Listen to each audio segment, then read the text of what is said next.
आपको अभी तक इस सवाल का जवाब तो मिल गया होगा कि आखिर ट्रंप बगराम एयरबेस पर कब्जा क्यों चाहते हैं। दुनिया के 195 देशों में से 80 में अमेरिका की एयरबेस है। अलग अलग देशों में सैन्य ठिकानों के जरिए अमेरिका अपना दबदबा बनाना चाहता है और ट्रंप इस वक्त इस मामले में अव्वल है। ट्रंप अफगानिस्तान के बगराम एयरबेस के जरिए भी चीन पर कंट्रोल करने की ही मंशा रख रहे हैं और कंट्रोल के मामले में ट्रंप ने चीन को एक फ्रंट पर कंट्रोल कर लिया है। ट्रंप ने दावा किया है कि टिकटॉक को लेकर चीन के राष्ट्रपति शी जिनपिंग के साथ उनकी डील डन हो गई है। इस डील के बाद क्या बदल जाएगा और इस डील के बाद ट्रंप खुद को कितना ताकतवर मान रहे हैं, हमारी इस स्पेशल रिपोर्ट में देखिए। ट्रंप का ये बयान तो पुराना है, लेकिन पूरे अमेरिका में आज ये वीडियो वायरल है, क्योंकि ट्रंप ने आज सोशल मीडिया पर जो लिखा है उसके बाद यही माना जा रहा है अमेरिका में टिकटॉक पर लगे हर तरह के प्रतिबंध हटने वाले। ट्रंप ने लिखा, मैंने अभी चीन के राष्ट्रपति शी जिनपिंग के साथ एक बहुत उपयोगी बातचीत पूरी की है।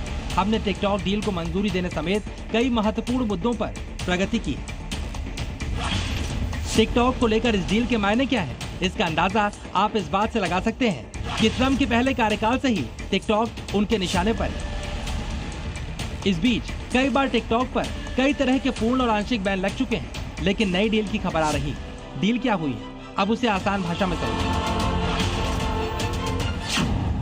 टिकटॉक का यूज बिजनेस में एक नई अमेरिकी कंपनी में ट्रांसफर होगा। अमेरिकी इन्वेस्टर्स जैसे ओरेकल, एंड्रीसेन हॉर्विट्ज और सिल्वर लेक इसमें हिस्सेदारी लेंगे।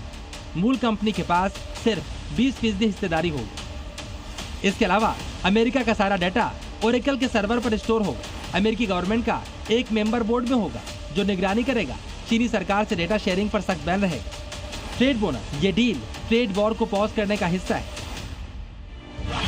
इस डील को ट्रंप अपनी जीत की तरह प्रोजेक्ट कर रहे हैं, क्योंकि इस डील के जो पॉइंटर सामने आ रहे हैं वो ट्रंप की अमेरिका फर्स्ट पॉलिसी का परफेक्ट उदाहरण है। लेकिन इस डील पर अभी तक चीन का कोई रिएक्शन नहीं आया। साथ ही सवाल ये भी उठ रहे हैं, क्या ये लॉन्ग टर्म सॉल्यूशन है? Z News.